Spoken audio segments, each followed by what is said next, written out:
Among the Midnight's Edge audience, we have some established professionals within the film industry, and we have a lot of aspiring filmmakers. Today, we are talking with one such aspiring filmmaker, screenwriter and entrepreneur Jeffery Thompson. Thanks for having me. We're also joined by Tom Connors. Tom, why don't you introduce Jeffery to the audience? Jeffery Thompson first got traction in 2016 when his concept trailer for an in-development horror film, The Bubbleheads, went viral. The concept trailer was featured on horror websites like Dread Central, Horror Society, and IndieWire. This led to some interest from Hollywood and meetings with, among others, Tony Rosen, the special effects wizard and creator of Conjuring's Annabelle doll. Jeffery later was accepted into the Roadmap Writers Diversity Initiative, where he was mentored by different Hollywood executives. While working on the Bubblehead script, Jeffery has also written a TV pilot, a comic, and temporarily relocated to Poland, working for the startup Shuttout. So you've clearly got a lot going on, Jeff. Why don't you tell us about your background, how you got started? I'm originally from St. Louis.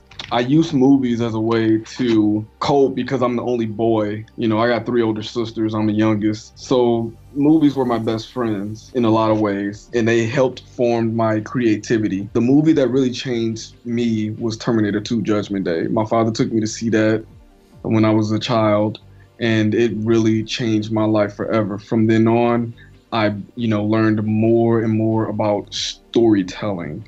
And as I got older, I learned about screenwriting and that whole process. The first couple scripts that I wrote were crap, as usual. They were good ideas, but just had poor execution because I had to learn the craft and develop the skill. Until this day, I always believe in learning and getting better and better at my craft. So you first got traction with the Bubbleheads. Can you tell us exactly what that is? Give us the brief pitch and tell us what it's all about. The Bubbleheads is based on an urban legend from my hometown of St. Louis. Everyone knows about the Bubbleheads.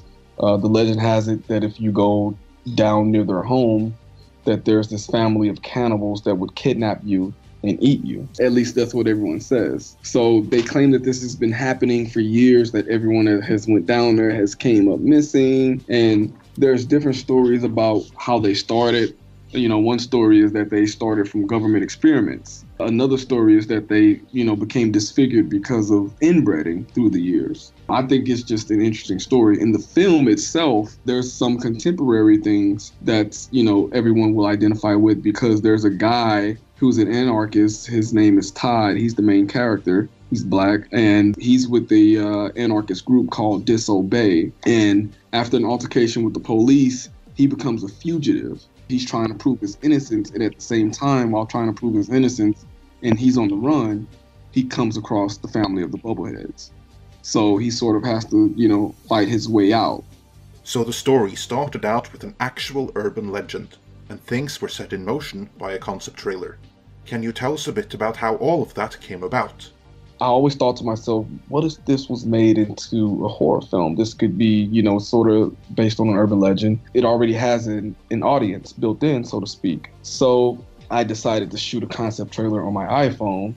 It was on the Horror Society's website, and it actually became the #1 viewed trailer on their website for 4 days in a row. It was #1 above, trailers that had gotten, full theatrical releases worldwide.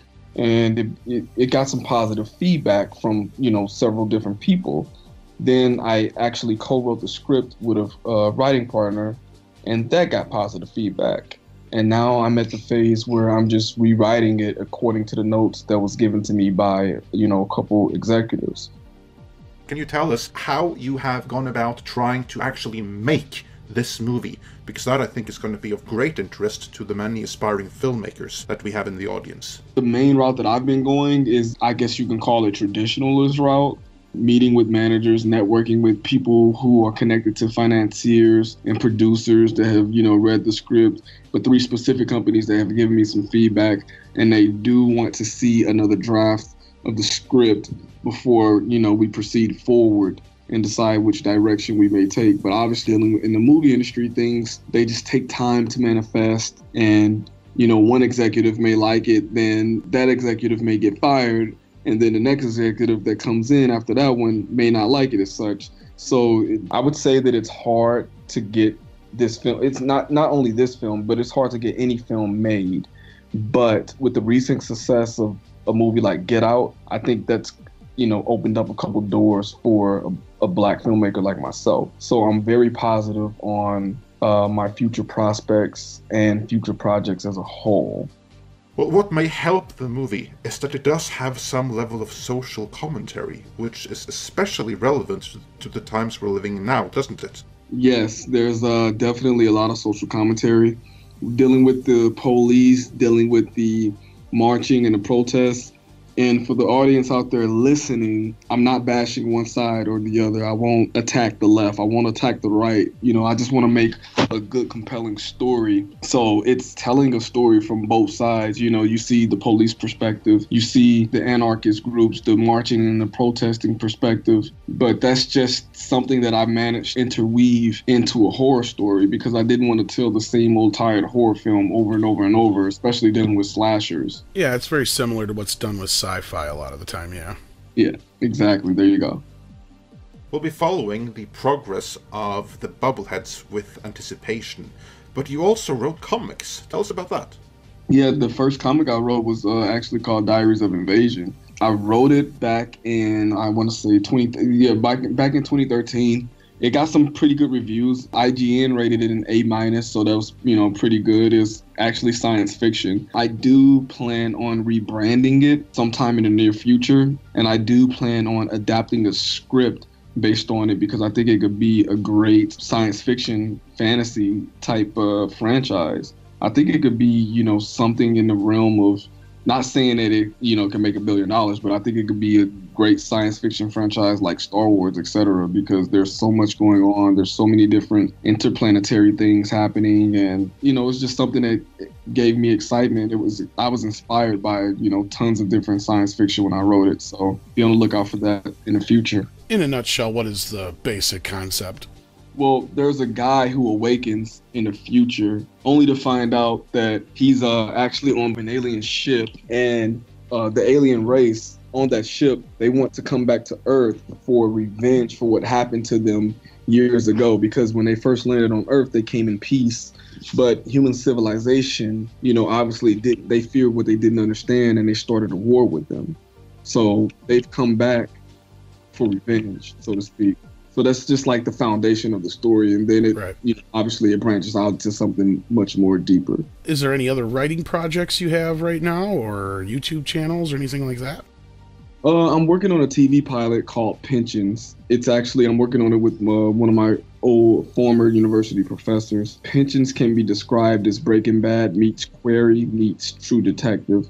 It's a very interesting concept. I really like it. Can't reveal too much information on it.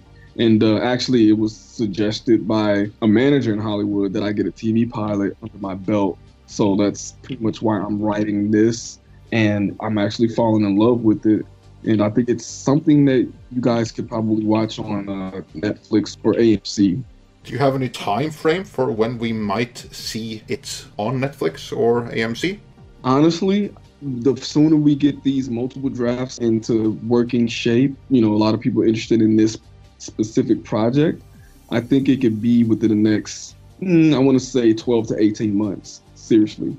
Awesome. Looking forward to that. But you're also doing things outside of the movie industry because you recently relocated to Poland. Now, why did you do that? I relocated to Poland because I got brought on at a startup called Shuttout. At Shuttout, we host a social photography contest, and the photographers on the platform, for instance, you upload a photo, you enter a photo contest. There's basic entry and there's premium entry. With premium entry, it's $2, and you have the chance to win a money prize. And with each premium entry, the money prize rises.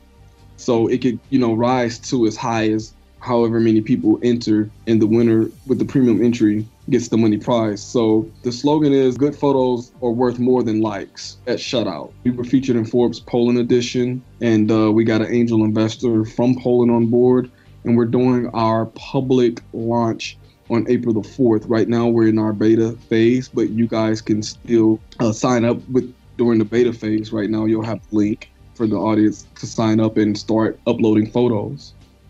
I have to ask though, how does moving to Poland influence your writing projects? Well, I'm more isolated here than anywhere else. That's for sure. Different culture, different way of life, different people. Obviously, it's like 99.9%, white. So me being black, I stick out like a sore thumb, which is okay. It just gives me a different perspective in life. I have no problem with that. I think it in a sense it helps my writing because I see things from the objective being here and sticking out than the subjective. Whereas if I was in America, yes, I am planning to come back once things heat up more on the filmmaking side, for sure, definitely. But right now, obviously, you got to eat, you got to pay bills, stuff like that. Awesome. Well, we look forward to hearing how your various projects are going to be shaping up. And until then, we look forward to hearing your reviews on the Black Panther with us. Thank you. Thank you for your time, Jeffrey. No, thank you as well. Jeffrey, where can everybody find you on social media or YouTube and all that good stuff? You can find me on my Instagram is jflash05. Twitter is jflash05. My Facebook, I got a public profile, Jeffery Thompson Jr. Also, Shuttout.com, Instagram and Twitter. And check out Shuttout on Facebook as well. Yeah, check it out and enjoy it. If you like this video, then please hit that subscribe button. Due to recent changes made by YouTube, we also encourage all of our subscribers, both new and old, to please hit that bell icon next to the subscribe button as well, so you will be notified when new videos are uploaded. Be sure to check back for news and analysis of the happenings and corporate politics behind the scenes of your favorite genre movies, as well as explorations of your favorite characters and their backgrounds and context here at Midnight's Edge.